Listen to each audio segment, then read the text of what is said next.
Well guys, so welcome or welcome back to another video with Linda Frank. Welcome to my channel guys. As much as everybody in YouTube is always like welcome back to my channel, and it should be like that, but I just feel like telling you today welcome back to my channel. You guys, I just finished doing one video and I said I cannot allow this makeup to go to waste. I cannot allow this beauty to go to waste. I just finished filming a reaction video and I said I don't feel like removing all this. Like, I'm popping, guys. I am beautiful. I am wonderfully created, wonderfully made by God's image. Sometimes I just like to ginger myself because sometimes in life you go through a lot of things and you just feel like you're not feeling pretty anymore. And maybe you're caught up amidst a lot of things, a lot of responsibilities, and even time to take care of yourself, you don't have it. And so you end up feeling like you're no longer pretty and nobody around seems to notice you. Maybe because you're not noticing yourself either.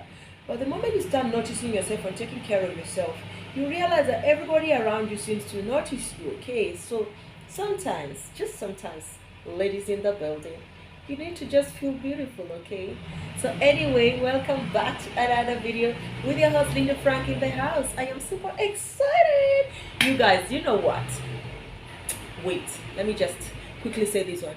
If you haven't subscribed, please consider subscribing and turning on your bell not to miss out on any of our future uploads, because this house is full of everything. In this house you can find story time. In this house you can find daily normal lifestyle vlogs. In this house you can find marriage and relationship advice. In this house you can find YouTube tips. And in this house you find reaction videos back to back. Could be music reaction video, could be all these celebrity gist reactions, it could be a blockbuster movie reaction, just a whole lot of good stuff. And guys, don't ask me why we are not niching down like that. We are a small channel. I mean, we are just at 4,000 subscribers, so we still have the freedom to be checking everywhere and knowing where the algorithm is favoring us and all that stuff, that good stuff. We are not that big to be niching out down that much. Okay, so in today's video I just want to come and tell you guys what I think. You guys know that I relocated, right, to Nigeria, and I've had some experiences here and there, and some of which I don't think are good enough. I think, how will I even title this video? I just want to tell you guys what I've seen or experienced in Nigeria, like Nigerian hospitals and Nigeria as a whole, and Nigerian roads, transport system, and everything that I just feel they need to change. Okay, so like 2 weeks ago, I went to the hospital and I had it in mind that I needed to do a blood test for my son. And why? Because the last time I went to the hospital for myself, they treated me over the counter in the hospital. Like, they didn't do a blood test on me. The doctor just asked me how I'm feeling and I explained, and then she decided to give me medicines. But I ended up not getting better. So I decided at this time I'm going to tell them to do test for my son, because I do not take my son to play. I do not use my son to do experiments. So okay, I do not believe in treating my son over the counter. I could treat myself over the counter, but not my son, definitely. I always love to run tests on him, because these young stars or young children, they have a lot of how do we call it, it's just always good to be careful and sorry, okay, when it comes to children. So I went and I suggested to the doctor to do tests for my son, and she refused to do tests for my son. And after everything, the hospital bills of treating my son over the counter amounted up to 15,000 naira, guys. And I was like, how am I supposed to dip my hands in my pocket and give out 15,000 naira without proper checkup being done to my son? So that day I was with my niece, and I just called my husband and I told him, see. I told them to do a test and they refused. And it's not as if the lab is not working. They refused. So I don't think there's any point for us to spend this money on this medicine. I think we can spend that money to go to another hospital where it's just a lab, like to walk into the lab, a diagnostic center. And yeah, because if you go to a hospital setting, they feel that they know more than you. They feel that you are not entitled to the kind of treatment you want, which is very different from where I come from. I mean, I can't even count how many times in Kenya I've just walked into the hospital and told the doctor what is doing me, and then I told him that, see doctor, I think you're supposed to do typhoid, you're supposed to do malaria, we're supposed to do this test, you're supposed to do urine test, we're supposed to do a stool test, we're supposed to do a whole lot of tests, even a full blood count test, we're supposed to do blood infection or septicemia test and all that, and they're always cool with it.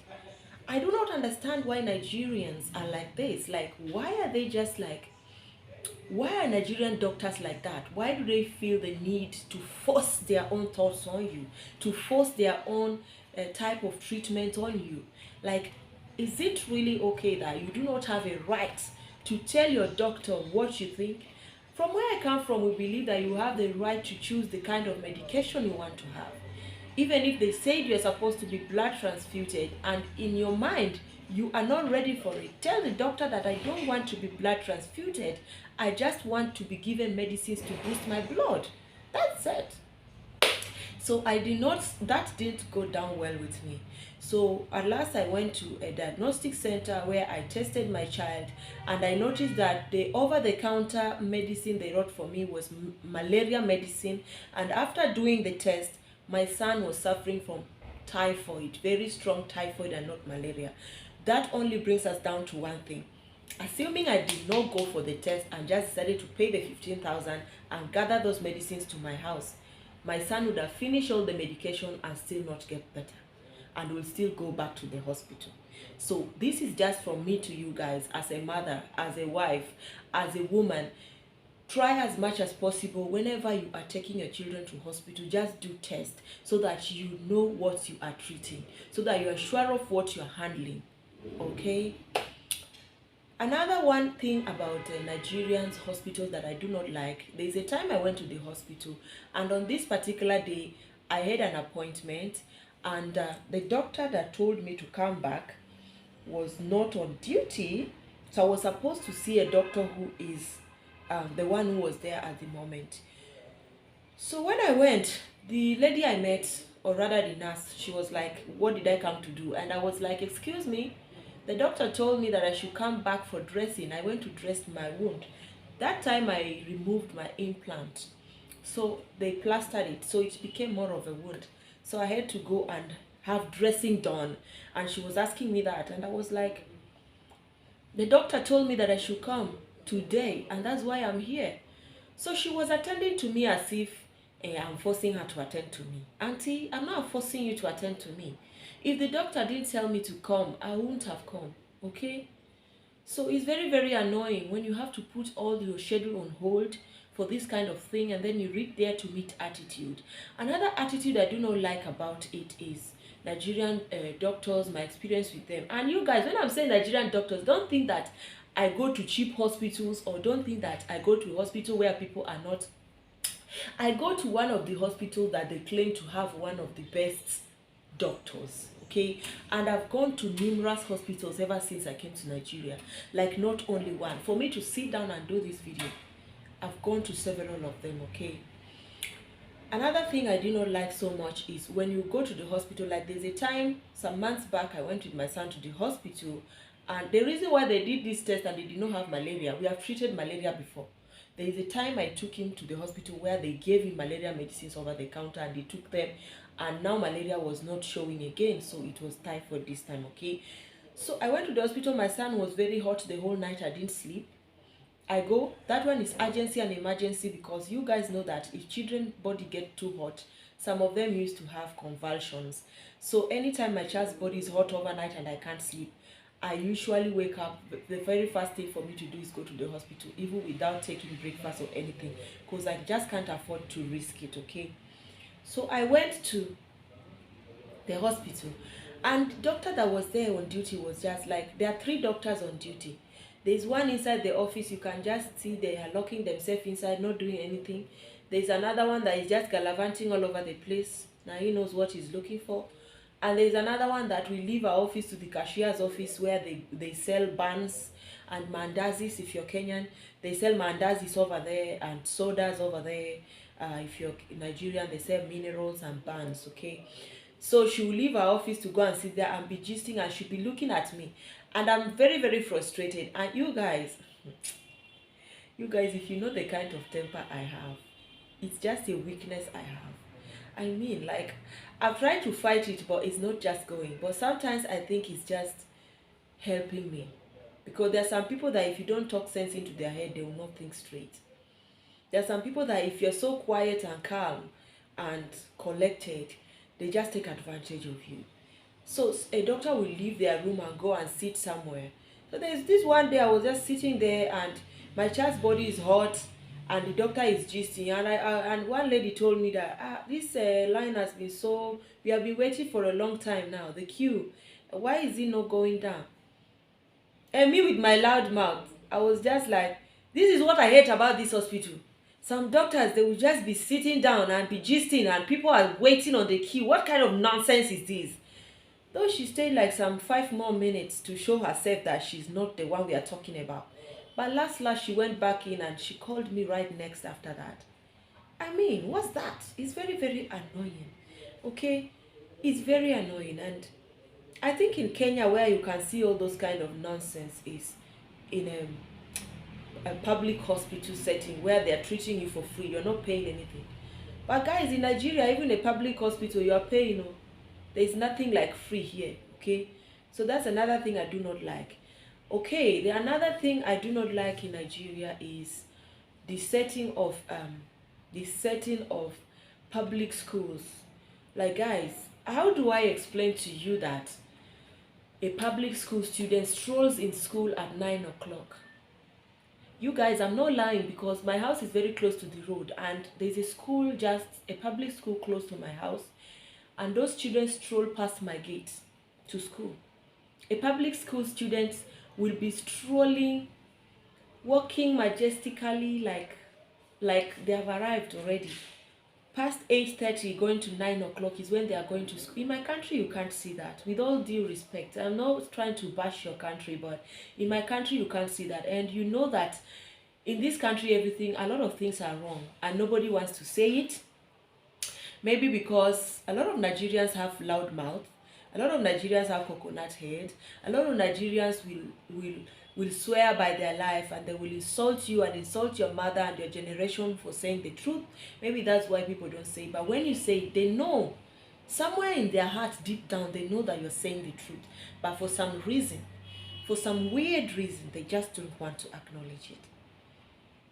In my country where I come from, we go to school as early as 6 o'clock, 6:30. Early preps have started, and that is for day scholars. For boarding school, I don't even want to imagine that by 5 o'clock you're already in class until 5:30. Then you have to go and shower and take your morning pap, and by 6:30 you are back in prep again with day scholars. I mean, so this government school in Nigeria will stroll in school at 8:30 to 9 o'clock. Then by around 1:30 to 2 o'clock, they have already closed for the day, they are going home. And they are the first people to be very happy and stay at home anytime there's any holiday in Nigeria. Guys, I don't think the education system of Nigeria is helping matters. Okay? It's not. It's not. I also did a video where I talked about how I've been struggling to find a help. Probably I'll do another video where I'll talk to you guys about my experience with helps in Nigeria ever since I came. It's more of most helps that are grown up enough, they just don't want to do house girl job anymore. They prefer to either do runs. Runs is just a polite way of commercial sex worker or something, okay? So you find that they find it very hard to stay with you and work for you. They can stay maximum 1 to 2 months. They leave without any apparent reason. They just don't want to stay in one place. Because if somebody is working for you, cannot be working for you and going out anytime they feel like. But definitely you're not going to allow them to do that. So they feel that the best way to do it is to stop working for you so they can have back their freedom, okay? And then that one now comes back to people having to take in smaller kids like 10 years, 13 years, 11 years old, to be staying with them, to be helping them around the house, and then they train them in school, which is not bad. But personally, I remember when I was going to school, guys, School has its own stress. You come back from school very tired. I remember going to school. Sometimes I used to come because I had more than one uniform. I used to come home and sleep will carry me on the couch where I was doing my homework.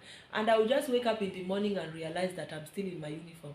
So the only thing that happened to me that was good is I had more than one uniform. So what I'll do, I just go take my shower and change into something that I did not wear yesterday. But if somebody's child is staying with you, is helping you with house chores, is helping you to mind your kids, helping you to clean your house, going to school and coming back, they have assignment to do. You expect them to help you do your child's assignment and still perform in school. I think, honestly, I think it's too much work. It's just too much. It's a whole lot, okay? Because a lot of people have been suggesting it to me that you have to take a girl that is younger, you have to take a girl that is smaller, 10 years, 11 years, 12 to 13 years. But somewhere in my heart, I'm just like, if it's my child staying with somebody, minding all those things and still going to school, I don't think I would love it very much because they won't concentrate. That's just the bottom line.